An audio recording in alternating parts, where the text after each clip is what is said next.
The person you think you are right now is not real. Not fake, exactly, but not real in the way you assume. It's a story, a narrative your brain is actively writing, sentence by sentence, in real time, and you've never once read the early drafts. Here's the part that should bother you. That story has been quietly rewritten more times than you can count, and every single time your brain has hidden the edits from you. So if the you reading this sentence right now is a draft, who's holding the pen? Try this. Think about who you were 5 years ago. Not what you looked like, who you were. Your beliefs, your fears, the things you swore you'd never do. The you from 5 years ago feels like a slightly different person.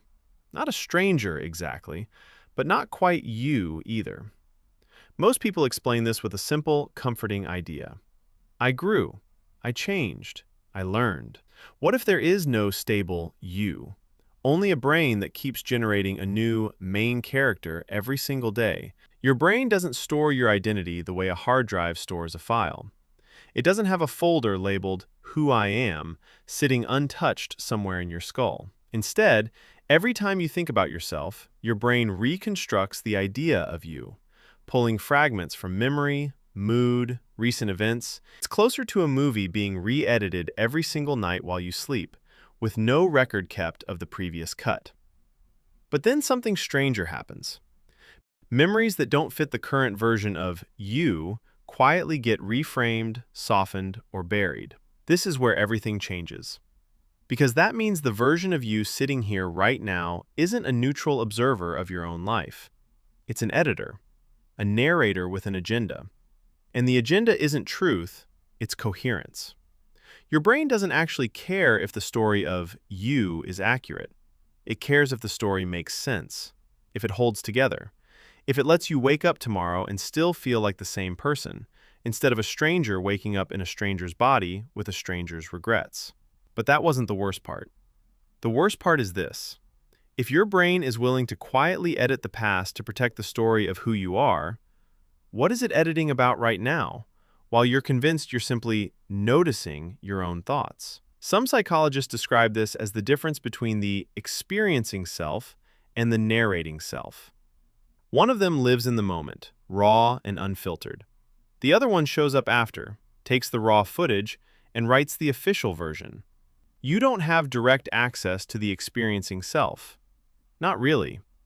By the time you're aware of a thought, a feeling, a decision, it's already been processed by the narrator. You don't witness your own life as it happens. You witness the edited version, seconds after the fact, and mistake it for now. This is the part almost nobody talks about. The sense of being a single, continuous I, present, aware, in control, might itself be the narrator's greatest illusion. Not a lie, exactly, a necessary one. Because a mind that constantly felt like 1,000 disconnected fragments would be unbearable to live inside. So the brain does what any good storyteller does. It smooths the cuts. It hides the seams. It makes you the hero of a story that was never written in order. This isn't really about memory, or even about the brain. It's about the fragile architecture holding up everything you call yourself. Promises you made years ago. Relationships built on who you used to be. Identities, your job, your beliefs, your reputation, all resting on the idea that there's a stable you underneath them, watching it all happen.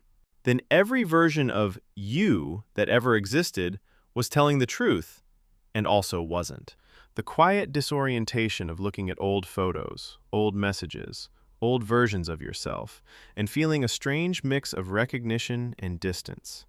Not quite that was me, not quite that wasn't me either. It might also explain why people can change so completely after a single defining event, a loss, a diagnosis, a betrayal, and describe themselves afterward as a different person. Not metaphorically, functionally. The narrator picked up a new pen and started a new draft. If the self is rewritten this often, this quietly, this completely, what part of you is actually permanent? Maybe none of it. maybe permanence was never the point. You will go to sleep tonight as one version of yourself. You will wake up as another.